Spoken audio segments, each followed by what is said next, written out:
औज़ु बिल्लाहि मिनश्शैतानिर्रजीम बिस्मिल्लाहिर्रहमानिर्रहीम। अस्सलाम वालेकुम। उम्मीद है आप सब खैरियत से होंगे। ये बात है जी, जब मेरे वालिद फौत हो गए, अकेला रह गया मैं। पहले तो उसका सहारा होता था, चाहे लड़ता ही था लेकिन वो जल्दी सुलह कर लेता था। एक बारी बड़बोला सी लेकिन अगले दिन बोल पैंदा होंदा, दिल च नहीं सी रखता होंदा। कुछ लोग दिल में रखते हैं, वो बहुत डेंजरस होते हैं। मेरे बच्चों ने मैंने तो सारा इनके ऊपर छोड़ा हुआ था क्योंकि मेरे हाथ पर ही कुछ नहीं था। मैं तो बाहर जाता था, कुछ कमा लेता था, जिस एक्स्ट्रा होते थे तो भेज देता था बाद में, शादी के बाद। क्यों, मेरी तो वैल्यू ही नहीं होती थी। मैं तो दरबारों पे रहा, वहाँ पे बाबा चिराग शाह पे सारा दिन रहना, वहाँ पे बैठना, तबलीग करनी या इधर चला जाना। मैंने कोई हेल्प वाली बात ही नहीं थी। बच्चों ने कहा कि हमारी बेइज्जती होती है, आप हमें खुद संभालें। तो उस वक्त दुकान का किराया सिर्फ 7,000 था। मैं इस हौसले से इनको पकड़ भी नहीं सकता था। तो फिर मैंने कहा कि बेटा आप देखो, अगर आप लोगों ने पढ़ना भी होगा ना, तो आप ना सरकारी स्कूल में भी पढ़ लोगे, अगर पढ़ना है तो आपने। तो मैं आपको ना सरकारी स्कूल में बिठा देता हूँ, चलो कम से कम इतनी फीसें, वो तो 7,000 उधर ही चला जाएगा, तो बाकी मैं कुछ ना कुछ नौकरी कर लेता हूँ। इन्होंने कहा ठीक है पापा। मैंने इनको शरीयत से उठा के वहाँ पर बिठा दिया, सरकारी स्कूल, गवर्नमेंट हाई स्कूल।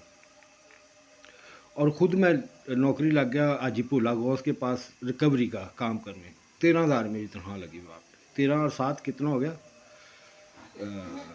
20,000। और इद्दत थी मेरी वालदा की, इधर की इद्दत। अब तो नहीं बैठती इधर, लेकिन इद्दत इधर ही करके गई। तो आना जाना भी बहुत था लोगों का, क्योंकि खुद तो जाना नहीं है, इधर हमसाया को तो देना। मैं परेशान था बहुत ज़्यादा ना महीने से। और लेकिन मैं देखता था कोई लोग इतनी मेहनत भी नहीं करते, 2-3 हज़ार रुपया जेब च पाते हैं, उतला रिश्वत दा लगे जाते हैं। तो मुझे बड़ा अफसोस होना कि यार, मैंने कभी कभी अल्लाह से कहना, या अल्लाह ईमानदारी का ये सिला है। तो अल्लाह ताला ने एक दफ़ा गुस्से से मुझे कहा कि ना मगर ना लग जाई, रुक जा, थोड़ी देर सब्र कर, सब्र करो। मैं तबलीग करता होता था, गूगल पे ये पोस्टें भेजता होता था, उस वक्त वीडियो नहीं भेजता था। तो बहुत से वेस्टर्न लोग ना मेरे दोस्त थे, पसंद करते थे मेरा लिखा पढ़ा जो भी है। वहाँ पे एक अबी गिल थी, उसने मुझे फ़ोन किया। मैं दुकान पे था, काम कर रहा था रिकवरी का। बड़ा मुश्किल काम था, मेरा लक टुट गया उससे। मैं 3 महीने तो मंजी पे प्या रहा। तो उसने कहा भी यहाँ पे क्या काम करते हैं? मैंने कहा रिकवरी का काम करता हूँ। अच्छा, पैसे कितने मिलते हैं? मैंने कहा 13,000। हमारा कितना बनता है? मैंने 60-70 हज़ार, 60-70 रुपये, सॉरी। कहती बस इतने ही? Really very sad. और उसने मुझे कहा अगर मैं तुम्हारी मदद करूँ, गुस्सा तो नहीं करोगे? उसने इजाज़त मांगी। तो अब मैं क्या कहता वहाँ पे? मैंने कहा नहीं करता गुस्सा। बहरहाल उसने $200 मेरा महीने का उसने लगा दिया, तो वो पैसे आने शुरू हो गए, जिससे मेरा जो खाना पीना ये वो ना अच्छे तरीके से चलना शुरू हो गया। अब वो थी सूफ़ीज़म की, उसको ना बहुत शौक़ था सूफ़ीज़म का। वो ख़ुद भी रूमीज़ की उसने ना किताबें रखी होती थी, तो उसकी डिस्कस वगैरह होती रहती थी। तो करते करते बात तो करनी पड़ती है। अब एक दिन उसने मुझे कहा कि देखो मैं भी बेसहारा हूँ, तुम भी बड़ी मुश्किल में हो, तुम मेरा सहारा बन जाओ, मैं तुम्हारा बन जाता हूँ।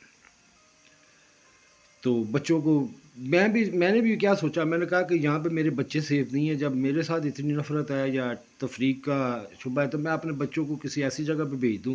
कम से कम मैं और कुछ नहीं दे सकता, तो किसी अच्छे मुल्क की नेशनैलिटी दे दूँगा कि चलो कम से कम नेशनैलिटी दे के बड़े तो शादी करने वाले मिल जाते हैं ना। मेरे जहन में ये था। मुझे भी पता था कि यहाँ पे जहेज़ बहुत ज़रूरी है, मेरे जहन में ये आया बस। तो एक मौका मिला, मैंने अपनी बीवी के साथ बात की, माँ के साथ बात की, अपनी सस के नाल गल की कि इस तरह गल हो रही। अब मुझे नहीं पता ये ट्रैप था मेरे लिए। मैंने कहा कि ऐसे ऐसे वो कह रही है कि आप मेरा। इन्होंने कहा बात ही कोई नहीं, ये तो बहुत अच्छी बात है, इसमें तो कोई परेशानी नहीं, हम तो खुश होते हैं। मैंने कहा चलो ठीक है। अब वो सिलसिला शुरू हो गया। जब उसने आना था ना, इन्होंने पूरी बरादरी की पंचायत बिठा दी कसूर, 100 बंदा बिठा के इतनी मेरी जलील किया, इतना मुझे बिस्त किया। और ऊपर से वो सफारत खाने को भी पता चल गया हमारी इधर लड़ाई पड़ी हुई है। उसने टेक्सास जाके वीज़ा अप्लाई किया, उसका वीज़ा रिफ्यूज़ कर दिया पाकिस्तान एम्बेसी ने। कभी हुआ है